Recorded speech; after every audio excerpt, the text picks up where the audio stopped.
Bapak, Ibu, Saudara-saudari terkasih, salam dalam kerahiman Tuhan. Yakinlah bahwa Yesus sangat mencintai saya, Anda dan kita semua. Satu tradisi indah dalam gereja kita terkait ibadah pemakaman adalah mendupai jenazah. Pendupaan jenazah ini umumnya dilakukan dalam perayaan Misa Requiem, yaitu pada bagian akhir misa, yaitu bagian ritus pemberkatan jenazah. Saat ritus pemberkatan jenazah ini, pastor akan merejeki jenazah dengan air suci dan juga mendupai jenazah tersebut. Saya pikir kebanyakan kita umat Katolik sudah mengetahui adanya pendupaan jenazah ini. Sering kita lihat. Namun pertanyaan kita adalah, apakah kita benar-benar mengerti makna pendupaan jenazah tersebut? Karena faktanya, tak jarang ada saja salah paham tentang tradisi pendupaan jenazah ini. Saya berulang kali menemukan hal ini terjadi di tengah-tengah umat yang saya layani. Saya menemukan bahwa mereka memang memiliki kebanggaan tersendiri tatkala pastor melayani upacara pemberkatan jenazah dalam Misa Requiem. Salah satu kebanggaan itu ialah karena pastor menggunakan dupa. Dupa secara otomatis dilihat membuat perayaan itu lebih kusyuk. Dan perayaan itu juga dilihat oleh non-non Katolik. Sehingga dirasakan bahwa perayaan yang Katolik itu jauh lebih kusyuk. Namun, tatkala saya mencoba menanyakan paham mereka tentang makna pendupaan itu, ternyata masih cukup sering ada salah paham. Misalnya, ada yang memahami bahwa tujuan pendupaan jenazah itu adalah bentuk pengusiran roh-roh jahat, agar roh-roh jahat tidak mengganggu orang yang sudah meninggal itu. Ada juga yang menyatakan bahwa pendupaan itu adalah pengusiran roh orang yang sudah meninggal tersebut agar tidak lagi mengganggu keluarga yang masih hidup. Tentu ada kekeliruan dari apa yang mereka ungkapkan itu. Karena itu marilah kita lihat apa makna sebenarnya dari pendupaan jenazah. Memang pada masa dulu penggunaan dupa masih sangat perlu karena saat itu belum ditemukan teknik perawatan jenazah seperti yang kita gunakan saat ini, misalnya memformalin jenazah agar tidak lekas busuk dan membau. Saat itu metode itu belum ditemukan, maka dupa menjadi salah satu yang sangat penting secara praktis karena dupa dapat menghasilkan aroma yang harum. Dengan adanya dupa yang dibakar akan menahan bau pembusukan jenazah. Nah, kini dengan ditemukannya metode-metode yang paling baru tentang perawatan jenazah, penggunaan dupa tetap digunakan dalam liturgi gereja kita. Tentu saja, penggunaan dupa bukan lagi sebatas keperluan praktis, melainkan sebagai simbol dalam peribadatan kita yang punya makna yang cukup mendalam. Makna-makna tersebut pertama ialah bahwa dupa merupakan simbol doa-doa kita yang membubung ke hadapan Tuhan, mohon keselamatan bagi orang yang telah meninggal itu. Kita sebagai orang Katolik mengimani bahwa doa-doa dari kita orang yang masih hidup amat diperlukan oleh jiwa-jiwa yang sudah meninggal agar mereka segera dapat bersatu dengan Allah dalam kehidupan abadi. Dupa yang membubung itu ibarat persembahan Habel yang membubung tinggi kehadirat Allah harum mewangi.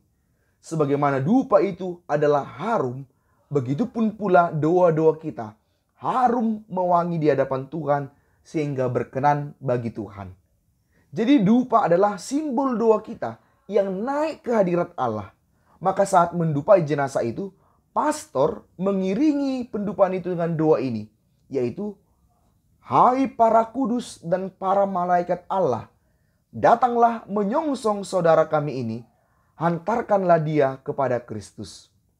Maka dalam doa yang mengiringi pendupaan itu, terungkap juga iman kita, iman Katolik akan persekutuan kita dengan para kudus.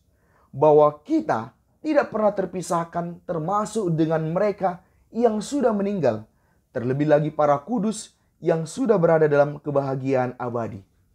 Kita masih tetap terhubung dengan mereka dan bahkan kita mengharapkan doa dan bantuan mereka untuk menyambut saudara kita yang baru saja meninggal. Dengan demikian, dupa itu kita yakini dirasakan pula oleh para kudus di surga. Dupa menjadi sarana pengudusan bagi mereka yang telah meninggal. Hal ini sangat tampak dalam doa yang dipanjatkan pastor secara khusus saat mendupai di pemakaman. Isi doanya adalah, semoga Allah menguduskan saudara kita ini dan doa-doa kita boleh mengiringi perjalanannya. Dupa juga menjadi simbol penghormatan akan tubuh orang yang telah meninggal.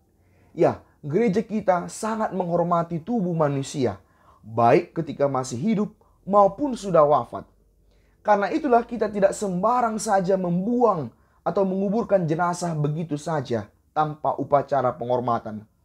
Kita sadar bahwa tubuhnya itu perlu dihormati. Ya, dihormati bukan disembah.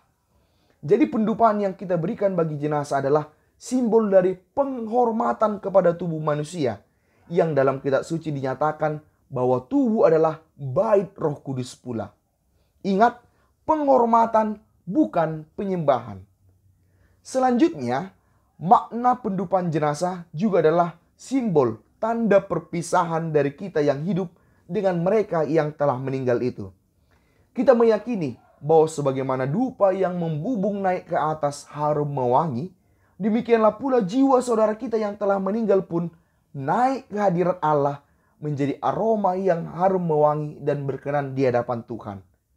Perpisahan itu bukan pengusiran, seolah-olah kita takut diganggu oleh jiwa-jiwa orang yang sudah mati. Perpisahan itu adalah doa dalam keikhlasan bahwa yang meninggal itu memang sudah kita ikhlaskan menghadap Tuhan. Tidak ada unsur pengusiran di dalamnya. Nah, ini harus kita hadapkan dengan budaya kita, di mana ada beberapa budaya kita memunculkan tradisi ketakutan akan roh-roh orang yang meninggal, sehingga roh orang yang meninggal itu dianggap perlu diusir. Dalam iman Katolik, hal tersebut tidak ada. Orang yang sudah meninggal harusnya diikhlaskan, bahkan diiringi perjalanannya dengan doa-doa, bukannya diusir. Karena sampai kapanpun kita tidak bisa mengusir mereka, kita tetap memiliki kesatuan dengan mereka yang sudah meninggal. Demikianlah Bapak Ibu Saudara-saudari terkasih yang dapat kita pelajari tentang makna pendupaan bagi jenazah orang Katolik. Semoga membantu kita semakin mengerti, sehingga semakin menjauhkan kita dari salah paham, dan semakin juga membuat tradisi-tradisi ini sungguh merupakan doa yang harum wangi ke hadapan Tuhan. Yesus, Engkau andalanku, Pace Ebene.